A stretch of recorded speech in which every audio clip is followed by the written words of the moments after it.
नमस्कार, मैं हूं आमिल बेग। आप देख रहे हैं सिटी बुलेटिन न्यूज़। पेश हैं आज के प्रमुख समाचार। जब तक पुलिस सख्ती कर रही थी तब तक शहर में जाम नहीं लग रहा था, लेकिन अब पुलिस की कार्रवाई ठंडी पड़ी तो शहर में एक बार फिर से जाम की स्थिति शुरू हो गई। और जाम की सबसे बड़ी वजह बन गए हैं ई रिक्शा। सैकड़ों की संख्या में ई रिक्शा चौक में प्रवेश करते हैं और उससे ज्यादा स्थिति खराब तब है जब दुकानें और उसके बाहर खड़े वाहन, ई रिक्शा और दुकानों के बाहर खड़े वाहन और बढ़ाकर लगाई जा रही दुकानें जाम का कारण बन रही हैं। 10 दिन तक तो सब कुछ ठीक ठाक चला, कार्रवाई होती रही, पुलिस शाम को पैदल गश्त करती रही,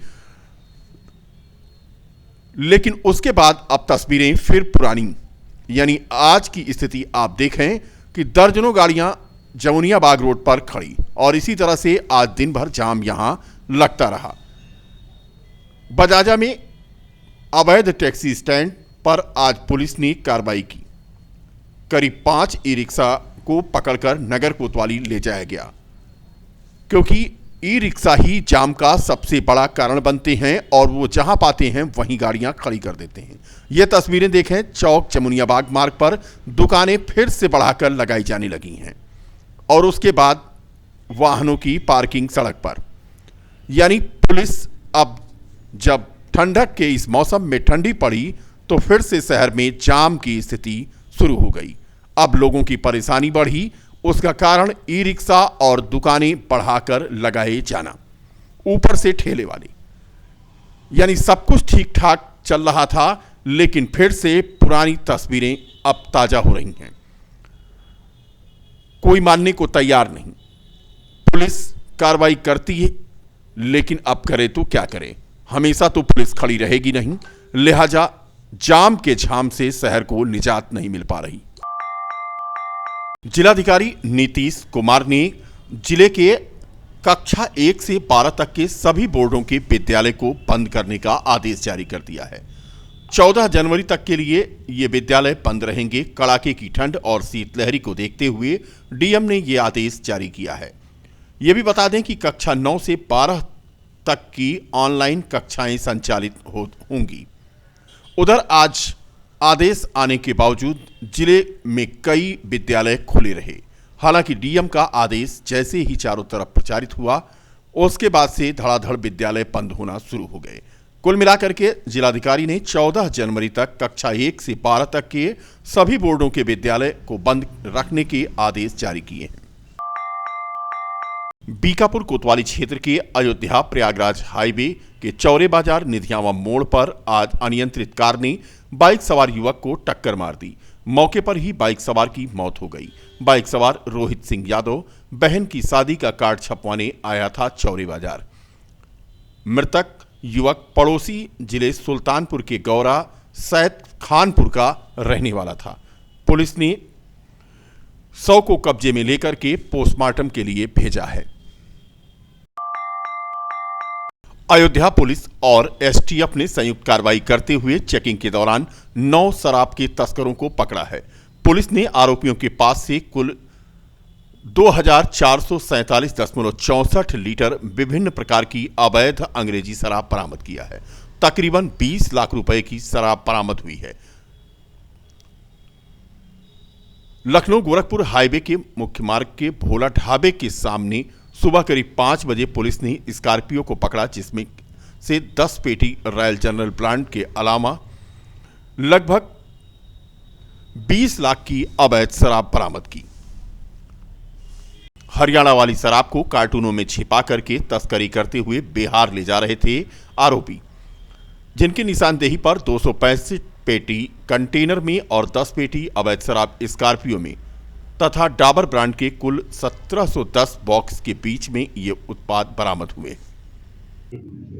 अयोध्या का जनपद में अवैध शराब और उनके परिवहन को लेके कार्यवाही वरिष्ठ पुलिस अधीक्षक महोदय के निर्देशन में चल रही थी। इसी क्रम में कल एसटीएफ और जनपद पुलिस को ये सूचना प्राप्त हुई कि एक शराब की बड़ी खेप लखनऊ गोरखपुर मार्ग पे कंटेनर से लेकर जाई जा रही है और उसके आगे एक स्कॉर्पियो चल रही है। इस सूचना पर थाना स्थानीय पुलिस कोतवाली अयोध्या द्वारा घेराबंदी की गई। एक्साइज डिपार्टमेंट को भी सूचित किया गया। तो सबसे पहले एक स्कॉर्पियो कार इसको ट्रेस की गई, इसको चेक किया गया, पकड़ा गया। तो इसमें 6 व्यक्ति सवार थे और इसमें 10 पेटी शराब रखी हुई थी। पूछताछ करने पर ये जानकारी में आया कि ये अवैध शराब है, जिसको ये लोग बिहार ले जा रहे हैं, सीतामढ़ी। और एक कंटेनर जो है पीछे आ रहा है जिसमें और शराब है, तो उस कंटेनर को भी पकड़ा गया। इस प्रकार से ये जो ऑपरेशन प्रारंभ किया गया था वो सफल हुआ। लगभग 275 पेटी अवैध शराब जिसकी कीमत लगभग 20 लाख रुपए है बरामद हुई और इसमें 9 अभियुक्तों को गिरफ्तार किया गया है। इनका मुकदमा पंजीकृत करके इनका पुलिस रिमांड लिया जा रहा है। कोहरे के चलते बाबा बाजार थाना क्षेत्र के बदलेपुर मोड़ के पास भीषण हादसा हो गया। गन्ना नदी ट्रैक्टर ट्रॉली और मोटरसाइकिल में हुई भिड़ंत, जिसमें बाइक सवार 2 युवक गंभीर रूप से घायल हुए। बाद में दोनों की मौत हो गई।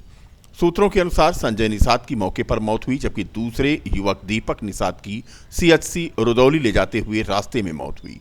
दोनों चचेरे भाई थे, कामाख्या भवानी दर्शन करने जा रहे थे। मौके पर पहुंची पुलिस ने ट्रैक्टर ट्रॉली को हटवाया और जेसीबी से गन्ने को भी हटवा दिया। मृतक संजय फल का व्यवसायी था और भक्त नगर चौराहे पर फल की दुकान लगाता था। राष्ट्रीय पिछड़ा वर्ग मोर्चा द्वारा अपनी कई मांगों को लेकर शहर के तिकोनिया पार्क में आज विरोध प्रदर्शन किया गया तथा एक ज्ञापन राज्यपाल को प्रेषित किया गया। राष्ट्रीय पिछड़ा वर्ग मोर्चा के रामधारी दिनकर ने बताया कि उत्तर प्रदेश सरकार द्वारा सुप्रीम कोर्ट के आदेशानुसार ट्रिपल टेस्ट के तहत आरक्षण लागू न करने के कारण नगर निकाय चुनाव में ओबीसी आरक्षण समाप्त करने के विरोध में आज तिकोनिया पार्क में प्रदर्शन कर रहे हैं। उन्होंने कहा कि भाजपा की केंद्र सरकार हो या राज्यों की, ओबीसी आरक्षण के साथ खिलवाड़ किया जा रहा है। अयोध्या के जिलाध्यक्ष राष्ट्रीय पिछड़ा वर्ग संदीप पाल ने बताया कि उत्तर प्रदेश सरकार ने शहरी निकाय चुनाव में पिछड़ी जाति के लिए पर्याप्त आरक्षण सुनिश्चित करने के लिए अनिवार्य ट्रिपल टेस्ट औपचारिकता को पूरा नहीं किया। नगर निकाय में हमारे ओबीसी साथियों का आरक्षण खत्म किया गया है, जो कि सुप्रीम कोर्ट के आदेशों का पालन न करते हुए हमारे ओबीसी का जो आरक्षण ये नगर निकाय में ख़त्म हुआ है। इसी के सरकार के विरोध में हम लोगों ने आज उत्तर प्रदेश बंद करने का प्रयास किया। इसके चलते कहाँ हम लोगों ने राष्ट्रीय पिछड़ा वर्ग मोर्चा के राष्ट्रीय अध्यक्ष माननीय चौधरी विकास पटेल साहब के नेतृत्व में आज उत्तर प्रदेश बंद किया गया, जिसमें आज सभी जिलों के मुख्यालय पर ओबीसी के आरक्षण के लिए, ओबीसी के आरक्षण को बहाली करने के लिए, इसकी मांग के लिए आज धरना प्रदर्शन और उत्तर प्रदेश बंद किया गया। अयोध्या पहुंचे केंद्रीय पर्यावरण, वन एवं जलवायु मंत्री अश्विनी चौबे ने शहर के शहादतगंज स्थित एक लॉन में अयोध्या महोत्सव के समापन सत्र में हिस्सा लिया। इस दौरान मंत्री अश्विनी चौबे ने कहा कि भगवान रामलला के लिए लाखों करोड़ों लोगों ने जो संकल्प लिया, मंदिर वहीं बनाएंगे, वह संकल्प पूरा होने जा रहा है। पूरे विश्व के लोग रामलला का जब दर्शन करने अयोध्या आएंगे, भगवान राम के जीवन के आदर्शों के अनुरूप कैसे इस समाज को ढाला जाए, कैसे राष्ट्र को सांस्कृतिक राष्ट्र का उत्थान कैसे हो, यह प्रयास कई वर्षों से अयोध्या महोत्सव के द्वारा हो रहा है। भारत सरकार वस्त्र मंत्रालय द्वारा आयोजित गांधी बाजार का सोमवार को महापौर अयोध्या नगर निगम ऋषिकेश उपाध्याय ने फीता काटकर शुरुआत की। इस गांधी शिल्प बाजार में भारत के विभिन्न प्रांतों के हस्तशिल्पियों द्वारा बनाए गए उत्पादों की प्रदर्शनी एवं बिक्री का आयोजन हो रहा है। शहर के देवकाली चौराहे स्थित सीसमन गार्डन के मैदान में गांधी शिल्प बाजार का शुभारंभ करने पहुंचे महापौर ऋषिकेश उपाध्याय ने कहा कि भारत सरकार ग्रामीण क्षेत्रों की प्रतिभाओं को प्रोत्साहित करने के लिए हस्तशिल्पियों के लिए सराहनीय कार्य कर रही है। इसी कड़ी में रामनगरी अयोध्या के देवकाली चौराहे पर गांधी शिल्प बाजार का आयोजन हुआ है। बता दें कि क्षेत्रीय निदेशक कार्यालय विकास आयुक्त वीरेंद्र कुमार ने महापौर का बुके भेंट करके स्वागत किया।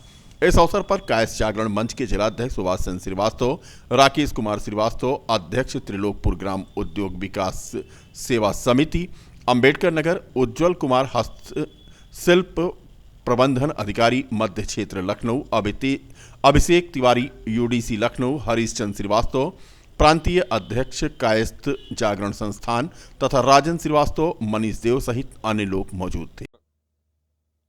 देवकाली तिराहे पर आयोजित किया गया है। इसमें समिति द्वारा जो हस्तशिल्प है और जो ग्रामोद्योग में जो ग्राम में बनने वाले तमाम उत्पाद हैं उनको एक जगह पर यहाँ पर लाकर ये बहुत ही सराहनीय कार्य है, जिससे शहरवासी इसका लाभ ले सकेंगे। ये कई दिनों तक चलने वाला यह गांधी शिल्प मेला या गांधी शिल्प बाजार है। इसके आयोजनकर्ता को, जितने भी यहाँ पर उपस्थित हैं, सबको बहुत बहुत बधाई। ऐसा मार्केट है, ऐसा बाजार लगाया जाता है देश भर में, जिसमें कारीगर अपने शिल्प को, अपने हुनर को सीधे ग्राहक तक पहुंचाता है।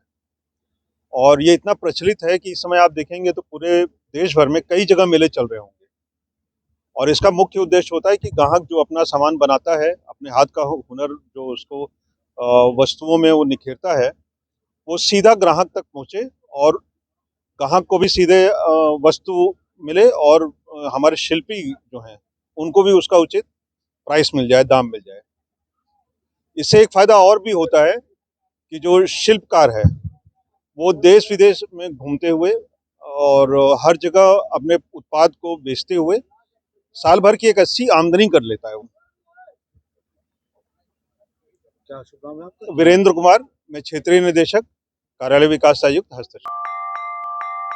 जिले में 14 कोसी परिक्रमा मार्ग नाका हनुमानगढ़ी के पास नजूल एवं वक्फ बोर्ड की जमीन पर अवैध निर्माण के चलते सड़क सिमटती जा रही है। अवैध निर्माण बदस्तूर जारी है। बता दें कि नाका हनुमानगढ़ी से 14 कोसी परिक्रमा मार्ग पर किसी समय 20 मीटर के सड़क पर नाला हुआ करता था। बाएं हाथ पर नाले के ऊपर कवर कर दिया गया और नजूल और वक्फ बोर्ड की जमीन पर अवैध निर्माण कार्य शुरू कर दिया गया, जिसकी शिकायत स्थानीय निवासी चंद्र कुमार त्रिपाठी ने की। शिकायत के बाद IGRS के अयोध्या विकास प्राधिकरण के नोडल अधिकारी ने जिलाधिकारी को अवगत करा दिया कि यहां पर समय समय पर कार्रवाई होती है और अवैध निर्माण पर संज्ञान लिया जाता है, लेकिन जो हालात हैं वो इससे इतर हैं। शिकायत पर अवर अभियंता विकास प्राधिकरण ने अपनी रिपोर्ट तो दे दी कि परिक्रमा मार्ग पर नजूल और वक्फ बोर्ड की भूमि पर अवैध कब्जा व निर्माण के संबंध में समय समय पर विभाग द्वारा कार्रवाई किया जाता है, लेकिन निर्माण जारी है। स्वच्छता सर्वेक्षण के तहत अयोध्या नगर निगम ने स्वच्छता मिशन शुरू किया। शहर के अवधपुरी वार्ड को नगर निगम आत्मनिर्भर वार्ड बनाने जा रहा है। इसके लिए ITC से नगर निगम ने अनुबंध किया है। ITC के सहयोग से अवधपुरी वार्ड को आत्मनिर्भर वार्ड बनाया जाएगा और मोहल्ला समिति का सहयोग भी लिया जाएगा। सूखा कूड़ा, गीला कूड़ा अलग करने के लिए यहां पर 6 टैंक रखे जाएंगे। सहायक नगर आयुक्त अंकिता शुक्ला की माने तो लगभग 70% जनता इसमें सहयोग कर रही है और सभी को जागरूक किया जा रहा है। टैंक में ऑर्गेनिक वेस्ट रखे जाएंगे, ऐसी योजना बनाई जाएगी और इससे ऑर्गेनिक खाद का निर्माण होगा। खाद के वितरण के लिए मोहल्ला समिति अपना सुझाव देगी। अन्य वार्डों में भी धीरे धीरे इस योजना की शुरुआत की जाएगी। फिलहाल स्वच्छता सर्वेक्षण के तहत अयोध्या नगर निगम ने स्वच्छता मिशन शुरू किया है और अवधपुरी वार्ड को आत्मनिर्भर वार्ड बनाने की कवायद शुरू हो गई है। हमारे स्वच्छ सर्वेक्षण में, जैसा कि आप लोग जानते हैं, शासन द्वारा स्वच्छ सर्वेक्षण की टूल किट प्रतिवर्ष दी जाती है। तो उसी में हमारा एक पॉइंट है आत्मनिर्भर वार्ड का, जिसके तहत हमने ये योजना आईटीसी के साथ बनाई है कि हम एक वार्ड को चुन के जिसको आत्मनिर्भर वार्ड बनाएंगे। तो उसमें हमने वार्ड का चयन किया, अवधपुरी वार्ड का, और वहाँ पर मोहल्ला समिति पहले से ही गठित है, जिस समिति की ही सहायता से हमने वार्ड में जो है गीला कूड़ा और सूखा कूड़ा अलग करने के लिए लोगों को भी प्रेरित किया है। और वहाँ की जनता से लगभग हमें 60-70% प्राप्त भी हो रहा है सेग्रीगेटेड कूड़ा। तो ये टंकियाँ जो आप लोग अभी यहाँ देख रहे हैं, उस टंकियों में हम लोगों ने ऑर्गेनिक वेस्ट इकट्ठा करने की योजना बनाई है, जिसके बाद में हम उससे ऑर्गेनिक खाद बनाएंगे। खाद बनेगी जिससे वो जो समिति उस खाद का जो भी जिस वितरण होगा या उसका जो भी यूज़ होगा वो समिति ही तय करेगी। नगर निगम का कार्य आईटीसी के साथ एक अग्रीमेंट करके बस यही था कि वार्ड में हम एक लहर शुरू कर सके ताकि लोग इसी बहाने सेग्रीगेटेड कूड़ा देना शुरू करें। इस योजना को हम धीरे धीरे अन्य वार्डों में भी लागू करेंगे। जैसे जैसे हमारा MRF और कार्य करना शुरू कर देगा बढ़िया से, हम वहाँ भी और अन्य वार्डों में भी शुरू करें। तो अभी तक के लिए इन टैंक्स में हम खाद बनाने के लिए इनकी योजना बना रहे हैं। चूँकि ये नवाचार भी है और आईटीसी से हमें इसकी मदद मिल रही है, तो यही प्रयास है कि हम ये ऑलरेडी हमारे अवधपुरी वार्ड में एक टैंक ऑलरेडी रख चुका है और उसमें ये कार्य चल भी रहा है। ये जो बाकी के आप यहाँ पर देख रहे हैं, ये पूरे वार्ड को कवर करने के लिए है। तो जैसे कि जनसंख्या के हिसाब से टैंक्स की आवश्यकता है, तो अगर वहाँ पर जितनी भी जनसंख्या उसके आधार पर हमें 7 या 8 टैंक चाहिए थे। तो जब हमने देखा एक का काम बढ़िया चल रहा था, तो हमने बाकी को भी इसमें कवर करने की, पूरे वार्ड को कवर करने के लिए ये